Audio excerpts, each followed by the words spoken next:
ಸ್ನೇಹಿತರೆ, welcome back. ನೀವು ನೋಡ್ತಿದ್ದೀರಾ ಜೈ ಮೋಟಿವೇಶನ್ ಸ್ಪೀಕರ್ ಯೂಟ್ಯೂಬ್ ಚಾನಲ್. ಇವತ್ತಿನ ಟಾಪಿಕ್ ಏನಂತ ಹೇಳಿದ್ರೆ, ಒಳ್ಳೆಯ ಹೆಂಡತಿಯ ಲಕ್ಷಣಗಳು ಹೇಗಿರುತ್ತೆ ಅಂತ ಹೇಳ್ಬಿಟ್ಟು 4ರಿಂದ 5 ಟಿಪ್ಸ್ನ ಶೇರ್ ಮಾಡ್ತೀನಿ.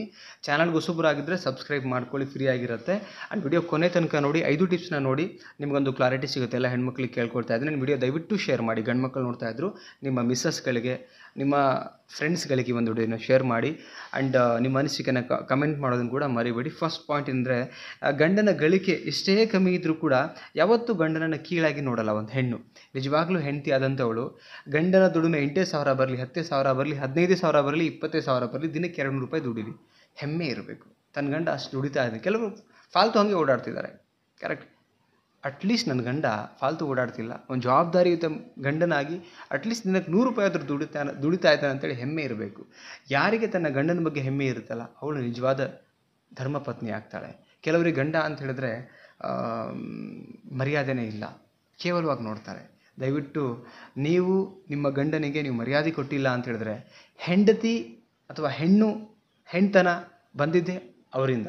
ಅದನ್ನು ಯಾವುದೇ ಕಾರಣಕ್ಕೆ ಮರಿಬೇಡಿ. ನಾವೊಂದು ಸಮಾಜದಲ್ಲಿ ಹೆಣ್ಣನ್ನು ನಾವು ದೇವರಿಗೆ ಹೋಲಿಸ್ತೀವಿ, ಭೂತಾಯಿಗೆ ಹೋಲಿಸ್ತೀವಿ, ಕರೆಕ್ಟ್ ಅಲ್ವಾ? ಎಲ್ಲ ದೇವತೆಗಳಿಗೂ, ಎಲ್ಲ ಹೆಣ್ಣು ದೇವರುಗಳಿಗೂ ಕೂಡ ಆ ಶಕ್ತಿ ಇದೆ. ಸೊ ಇಲ್ಲೂ ಅಷ್ಟೇ ಹೇಳ್ತಿರೋದು, ಹೆಣ್ಮಕ್ಳಿಗೊಂದು ಶಕ್ತಿ ಇದೆ.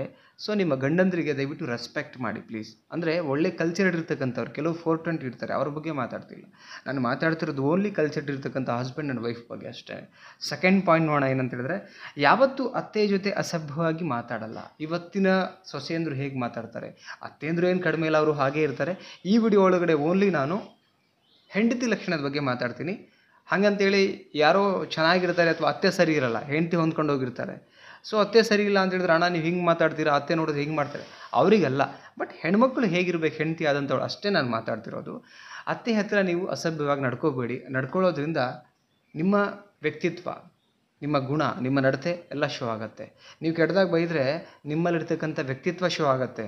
ಅವರಿಗೆ ಆ ಪದಗಳು ನಾಟೋದಿಲ್ಲ, ಬಟ್ ನಿಮ್ಮಲ್ಲಿರ್ತಕ್ಕಂಥ ವ್ಯಕ್ತಿತ್ವ ತೋರಿಸುತ್ತೆ, ನೆನಪಿರಲಿ. ಆ್ಯಂಡ್ ಒಂದಿಲ್ಲ ಒಂದು ದಿನ ನೀವು ಅತ್ತೆ ಆಗ್ತೀರಿ, ನಿಮ್ಮ ಮನೆಗೂ ಸೊಸೆ ಬರ್ತಾಳೆ. ಸೊ ನೆನಪಲ್ಲಿರಲಿ, ಅಸಭ್ಯವಾಗಿ ನಡ್ಕೊಳ್ಳೋದು ಏನೂ ಇಲ್ಲ.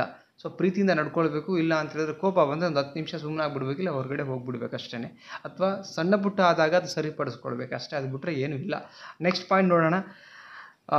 ಕರೆಯೋದು ಯಾವತ್ತೂ ತವರಿಗೆ ಹೋಗೋದಿಲ್ಲ, ವೆರಿ ಇಂಪಾರ್ಟೆಂಟ್. ಇವತ್ತಿನ ಹೆಣ್ಮಕ್ಳು ತವ್ರ ಮನೇಲಿ ಫಂಕ್ಷನ್ ಇರಲಿ ಇರದೇ ಇರಲಿ, ಅವ್ರು ಕರೀದೇ ಇರಲಿ, ಸುಮ್ಮನೆ ಓಡೋಗ್ಬಿಡ್ತಾರೆ.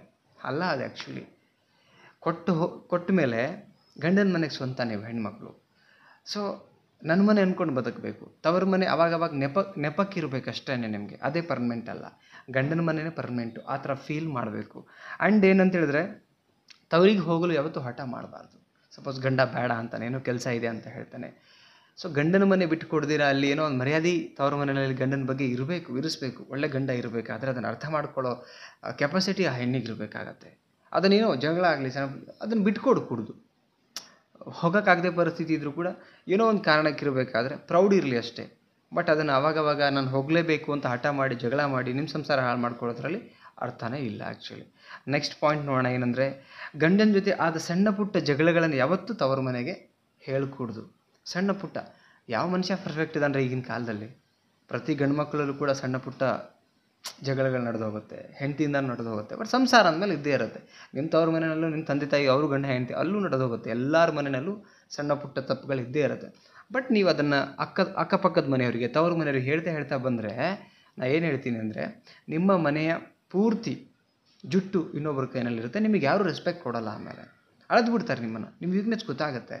ಯಾವತ್ತೂ ಗಂಡನ ವೀಕ್ನೆಸ್ಸನ್ನು ಬಿಟ್ಕೊಡ್ಬಾರ್ದು. ಹೆಣ್ಣಾದಂಥವಳು ಅವರೇ ದೇವರು, ಅವರೇ ಎಲ್ಲ ಅಂದ್ಕೊಂಡು ಬದುಕಬೇಕು ಆ್ಯಕ್ಚುಲಿ ಹೆಣ್ಣಾದಂಥವಳು, ರೈಟ್.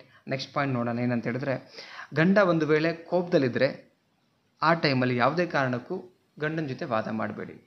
ಇದು ನೆನಪಿರಲಿರಲಿ. ಗಂಡ ಸಪೋಸ್ ಕೋಪಲ್ಲಿದ್ದರೆ ಗಂಡನ ಜೊತೆ ವಾದಕ್ಕೆ ಇಳಿಬೇಡಿ. ಅಲ್ಲಿ ವಾದಕ್ಕೆ ಇಳಿದ್ರೆ ಮಾತ್ರ ಗಂಡ ಹೆಂಡತಿ ಸಂಬಂಧ ಕುಗ್ತಾ ಹೋಗುತ್ತೆ. ಇದು ಹೆಣ್ಣಿಗೆ ಗೊತ್ತಿರಬೇಕಾಗಿರ್ತಕ್ಕಂಥ ವಿಚಾರ. ಯಾಕಂದರೆ ಗಂಡ ಕೋಪ ಬಂದಾಗ ಆ ಕೋಪವನ್ನು ತಣಿಸೋದು ಹೇಗೆ ಅಂತ ಹೆಂಡತಿ ಗೊತ್ತಿರಬೇಕಾಗತ್ತೆ. ಹೆಂಡತಿಗೆ ಕೋಪ ಬಂದಾಗ ಗಂಡನೂ ಅಷ್ಟು ಮಾಡಬೇಕಾಗತ್ತೆ.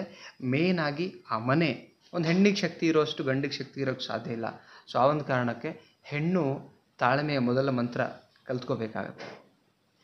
ಎಲ್ಲವನ್ನ ಸಹಿಸ್ಕೊಳ್ಬೇಕಾಗಿರೋದು ಮೊದಲನೇದಾಗಿ ಹೆಣ್ಣಿರಬೇಕಾಗತ್ತೆ. ಗಂಡಿಗಷ್ಟು ಶಕ್ತಿ ಇಲ್ಲ.